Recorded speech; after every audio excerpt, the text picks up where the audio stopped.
Hey, what's up guys, welcome to the channel. I've here the iPad Air 4th generation, and in this video I'm going to show you how to screen record on your iPad. So normally when you want to screen record, you have to go to the control center by swiping from the right side of your screen, and in here the shortcut would be added. So if the shortcut is not added, so you can go to settings. In the settings, scroll down and go to control center, and these are the shortcuts that have already been added to the control center. So silent mode, timer, notes, and the camera. As you can see, the shortcut right here. So down here you will find more controls that can be added to the control center. So let's find the screen recording, which is right here. Just tap on the plus button, so it's now added. You also have the option to move this across.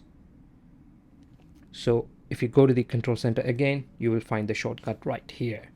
So to record, just tap on it. On the countdown of 3, it will start recording.